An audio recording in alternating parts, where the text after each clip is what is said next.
Memorial Day. Yes. A lot of people planning on spending the day outside because it is going to be a gorgeous one. Yes, and of course, as an overzealous sunbather, I've been known to be one. You have to be very careful if you're tanning, especially today because it's so beautiful out.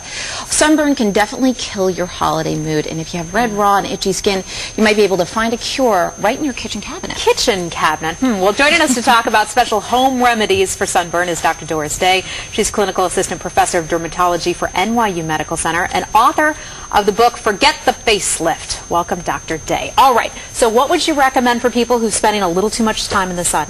Well, first of all, it is really important if you have a sunburn, stop going in the sun. I can't tell you how many times I've been on vacation, and well, not that often on vacation, but when I've been on vacation, I see people out there like lobsters, and they figure they're already burnt, they might as well keep going. No, okay, not a get good out of the idea. sun. So get out of the sun, cool the skin down.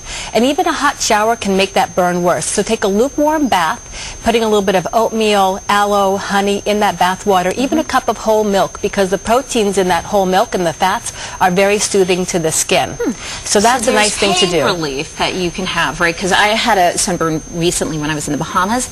It was the most painful thing. Now, I don't recall in prior years ever burning, but, you know, I could have been a little bit better. I was focused on my kids, getting them protected. So there's the pain of the sunburn that you need relief from, but then there's also we were talking a little bit about the scarring and the damage that's done afterwards. That's true. So the first thing is to soothe the pain, soothe the redness, calm down that inflammation. Things like aspirin or Motrin are anti-inflammatory. Tylenol is anti-pain, but not anti-inflammatory. So take Motrin, aspirin if you tolerate it. Aloe is anesthetic, so it has a numbing effect as well, and that's good. Honey is antiseptic and also creates a nice barrier. So while you're still going to peel, you can't stop that peeling process, but you can really hydrate the skin and help the skin peel more evenly and not create such discoloration as it peels. So would you ever make a homemade balm with the honey and the oatmeal and then actually put it on your skin? You can, but for a homemade recipe, one of my favorites is you make a pot of very strong white tea, because white tea has antioxidants. It also has caffeine, which is very anti-irritant and soothing. Not to drink it, but to put on the skin. Let it cool to room temperature. Add some honey. Again, it's antiseptic and it acts as a natural preservative.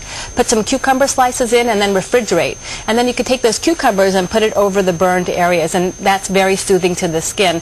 Also very anesthetic if you add a little bit of aloe into it as well. So there are balms you can make, but the honey oatmeal paste might be a little too thick to put over your whole body. It doesn't sound very comfortable. What you can take a moisturizer and add a little honey or aloe to the moisturizer, and this way you can pump up the home product that you buy and make it a little bit more sunburn friendly, and that helps too. Just look out for the flies. Yeah, that's true. That's true. When you should maybe visit a doctor when you've gotten to the point where it's beyond sunburn, but maybe it's sun poisoning? That's a very, very critical point, and I'm glad you brought it up, because if you have a change in mental status, if you're dizzy or irritable, if you can't control your body temperature, if you don't feel well, that's a really important sign to go to the emergency room. You might need hydration and medical care, because that could be a sign of sun poisoning, and that can be life-threatening. So you do need to be seen if you have those signs. All right, Dr. Doris Day, thanks a lot for spending your Memorial Day with us and giving us those great tips. Home remedies. Be careful if you're out in the sun today. Thank you, Doctor. Take care.